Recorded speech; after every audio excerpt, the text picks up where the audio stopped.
Hello everybody, this is Will, and in this video I'm gonna guide you through how to make things smarter and not harder when it comes to 3D art. I feel like this is a really important topic, mainly because usually when we are learning 3D we go through all the process of PBR and like the whole blocking, high poly, low poly, and bake and texturing. And I feel like one of the most important moments for a 3D artist is when you learn how to move past that. And in this video, we're gonna learn a little bit of that with ropes. So let's start.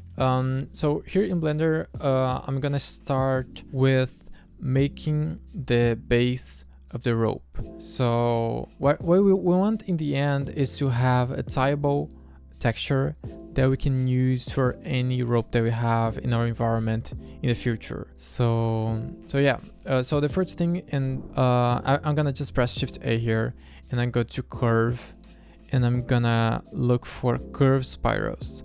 If you don't have that, you can go to edit and preferences. This is an add-on that is called extra objects, and you just have to enable the add curve one. I recommend to enable both of them, because it's really useful, because it adds a whole lot of new objects here that you just like won't need to model from scratch anymore. So yeah, but anyway, for this specific case, I'm gonna just go through and look for the curve spiral and add the first one.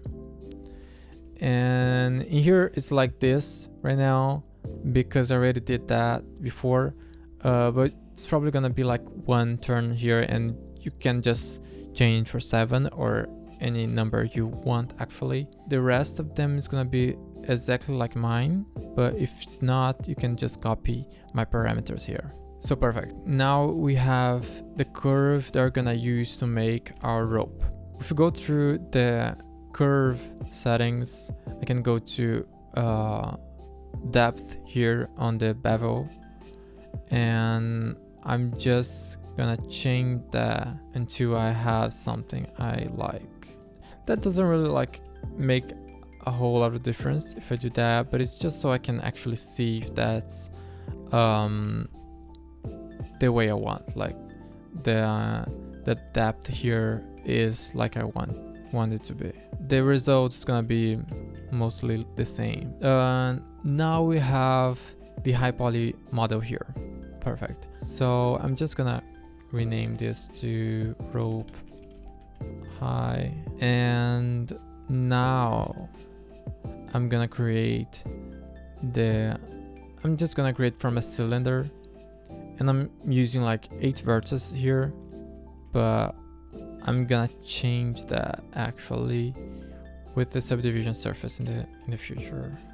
So okay, something we want to check is you see when you click on this arrow right here, you can see that I have this transform on the item panel. When it comes to modeling for tieable textures or for tieable baking or anything like this, you want to think more about what you're doing. This is a really important panel right here, because it gives you a lot more control over your model that you usually don't have, and you usually don't need that. Actually, you don't need anything to be exact, but in this case we need, because the thing is, I want to take an exact piece of this model, so I have a tieable model when I bring this to Substance Painter. So the way I'm gonna guarantee that this is that I can get the exact positions from this model is I can make sure that each of these pieces right here, they have 1 meter. And if I check that now, I can see that this part has a little bit more. So I don't want that. I can see if the scale is all at 1, and it is. So what I can do now is come to this part right here, and what I'm gonna do before that is I'm just gonna copy my depth right here, but I'm gonna bring that to 0. Come to dimensions, and I'm gonna change that to 7. Right now I can check if everything is like I want it to be. now my scale is not at 1 anymore, so I can apply that. And if I come to here, it's at 1 meter, and all of the ones above are 1 meter, 2 meter, 3 meter. So that way I know each of these have 1 meter.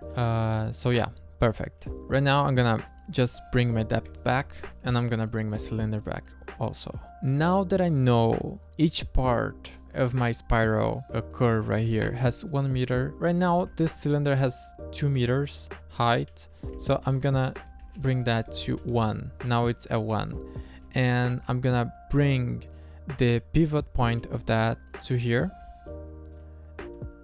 Set origin to 3D cursor, and I'm gonna leave at my Z at 1. So right now my cylinder is starting at the beginning of the second turn of my spiral. Now if I come back to edit mode and I press G, Z, and if I press 4, now I have a 5 meter cylinder. The model is exactly the same at the beginning and at the end of my cylinder. So this way I can guarantee that I'll have a tieable material in here and in here. Since now I have everything I want, I'm gonna go through the UV unwrap, and I just press U and unwrap, and now I'm gonna check the constraint to image bounds here, and I can scale until it's filling all of the empty space here. If I bring this to Substance Painter, I'm gonna have a result mostly like I want, but since right now we're not gonna make in this model we're not gonna use these models in the game, we can make this more high poly, and by high poly I mean really high poly, because if we don't do that, things might be really weird. So yeah, you don't need to worry about poly count right now. You just want a very high poly model. Right now I can bring this to Substance Painter, but before that I'm gonna just make a plane. I'm just add a plane, and I'm gonna rotate that to in the x-axis, and I'm gonna bring that here. In edit mode, I'm just gonna put that on the outside of the UVs. Maybe this is okay. Oh gosh, yeah, perfect. And I'm gonna use an array, and I'm gonna duplicate this array, and I'm gonna use, and I just changed the factor on the X to 0. I'm not gonna change the Y to 1. Oh, actually it's the Z to 1. This way I'm gonna be able to check if everything is styling like I want in Substance Painter. Let's just export this and bring to Substance Painter. So I'm just gonna bring my model into Substance Painter and bake my high poly into the low poly. And since we have the planes here, we can check if everything is styling correctly. Yeah, I can't notice any artifacts here. So perfect. You can make your rope exactly the way you want. You can make some deformations if you need, and anything like that. In my case, I'm just gonna go with that. Just gonna add some color here so I can have an actual texture.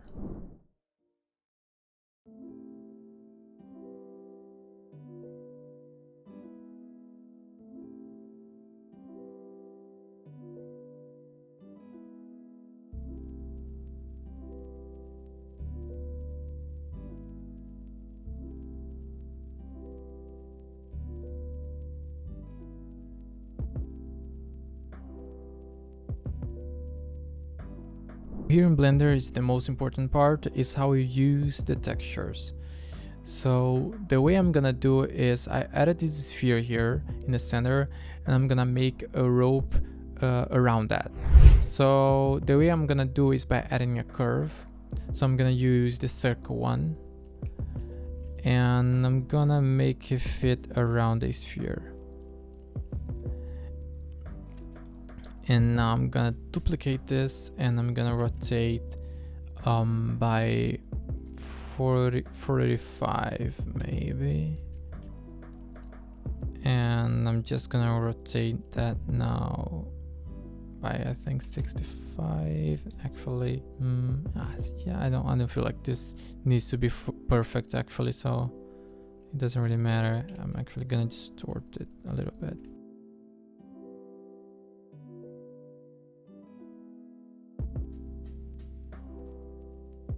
Now I'm probably gonna add a few more ropes here, but I want to check how this is going to look like in the final model. So I'm just gonna add a cylinder here, so I can actually put my material. I can actually put the material with the rope textures. I'm just gonna create a quick UV unwrap here also.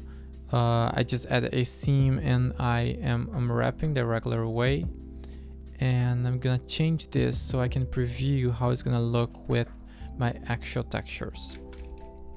I'm gonna change the constraint to image bounds very quickly, but I'm gonna add that again now, and I'm gonna scale so we can fill all of the UVs. Okay, so now we already have a rope here.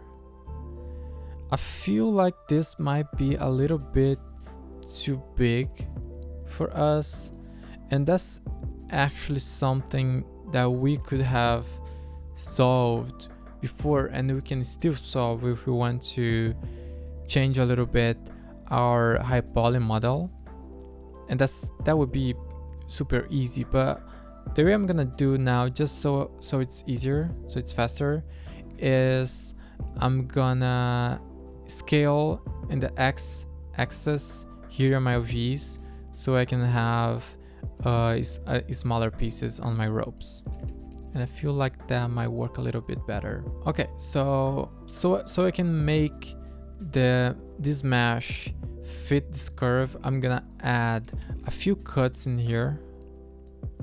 I'm not really caring much about poly count now, but that's something that you should keep in mind.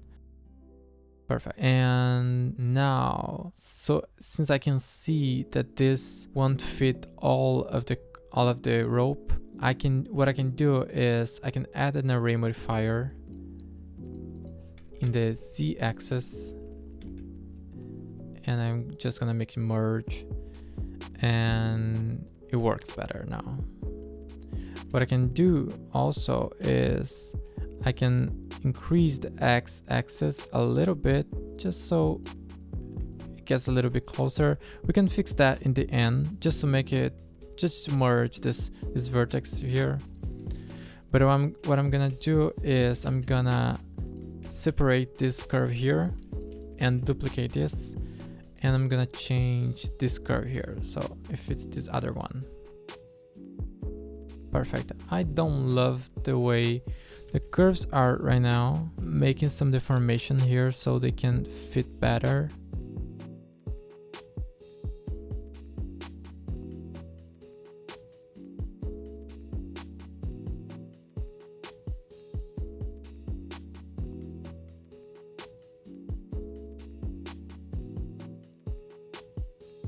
Perfect. And now I can just duplicate my circle here, and I'm gonna change so the curve doesn't loop.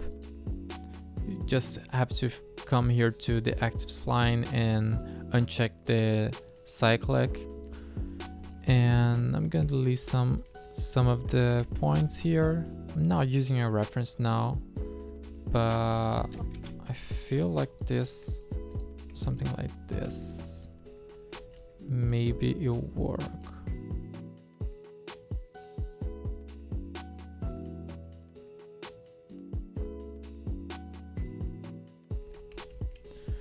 Okay, I'm gonna duplicate my cylinder again. I don't think I'll need an array now.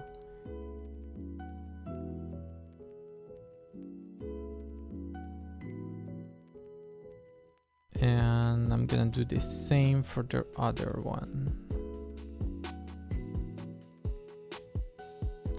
Okay, so what I'm gonna do is just decrease with Alt S, a little bit this.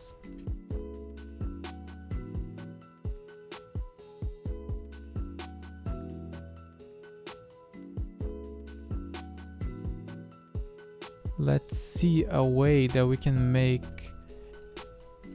kind of a knot here.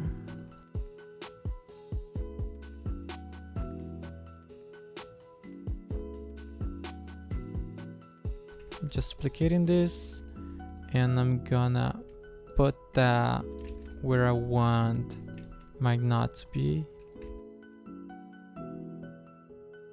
I'm gonna get rid of my array.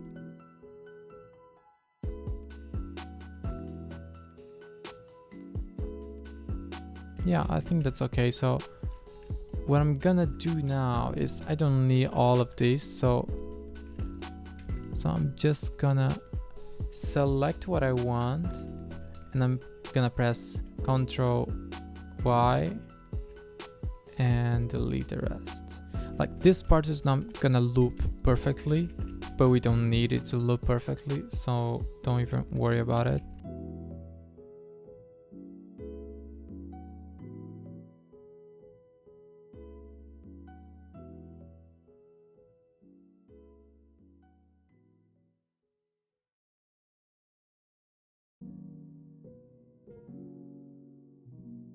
And yeah, I'm gonna do the same here.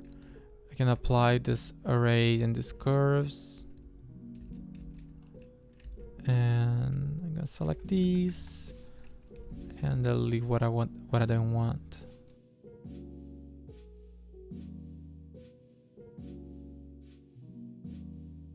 So in my case, since I'm gonna add some effects on this sphere here, I'm gonna actually rotate this a little bit.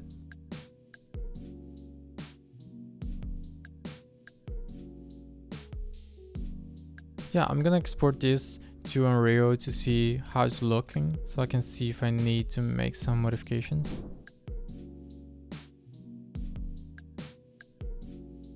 So that was about it for this video. If you like the result, hit the like button, and if you have any questions, let me know in the comments. See you in the next video.